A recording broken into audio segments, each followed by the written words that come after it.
سنو سب کی کرو اپنی۔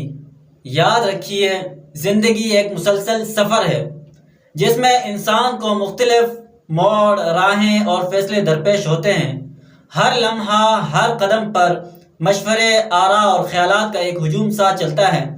کچھ مشورے خیر خواہی پر مبنی ہوتے ہیں اور کچھ ناتجربہ کاری یا مفاد پر۔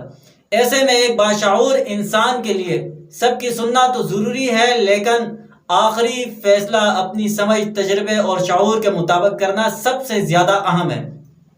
اس نکتے کو اردو کی مشہور کہاوت میں کہ سنو سب کی لیکن کرو اپنی میں نہایت خوبصورتی سے بیان کیا گیا ہے۔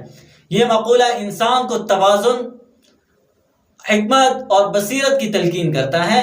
سننے کا مطلب صرف کانوں سے آواز لینا نہیں، بلکہ دوسروں کے تجربات، احساسات اور زاویے کو مد نظر رکھنا اور ان کو سمجھنا۔ انسان جتنا زیادہ سنے گا اتنا ہی سیکھے گا۔ دوسروں کی رائے سننے سے کئی نئے راستے کھلتے ہیں اور زندگی کو مختلف انداز میں دیکھنے کا موقع ملتا ہے۔ تاہم صرف دوسروں کی رائے پر انحصار کر لینا دانش مندی نہیں۔ ہر انسان کا پس منظر، حالات اور ترجیحات مختلف ہوتی ہیں، اس لیے جو چیز ایک کے لیے بہتر ہو ضروری نہیں کہ وہ دوسرے کے لیے بھی فائدہ مند ہو۔ اس لیے سننے کے بعد فیصلہ اپنی عقل، تجربے اور ضمیر کے مطابق کرنا چاہیے۔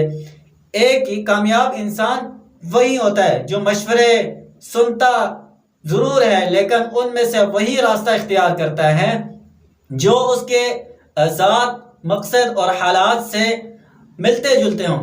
اس کے لیے خود اعتمادی، بصیرت اور ذاتی ذمہ داری کا ہونا ضروری ہے، کیونکہ فیصلہ آپ کا ہوتا ہے تو اس کے نتائج بھی آپ ہی کو بھگتنے پڑتے ہیں۔ اسی لیے علامہ اقبال رحمہ اللہ کے فلسفہ خودی میں بھی یہی پیغام ملتا ہے کہ انسان کو اپنی راہ خود چننی چاہیے اور دوسروں کی غلامی سے بچنا چاہیے۔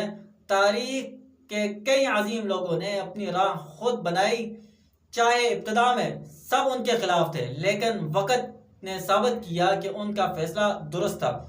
نتیجہ یہ، خلاصہ کلام یہ کہ سنو سب کی لیکن کرو اپنی ایک مکمل طرز زندگی ہے۔ یہ نہ صرف مشوروں کا احترام سکھاتی ہے بلکہ خود پر اعتمادی اور خودداری کی بھی تعلیم دیتی ہے۔ اس اصول پر عمل کر کے انسان اپنی زندگی کو کامیاب، بامقصد اور باوقار بنا سکتا ہے۔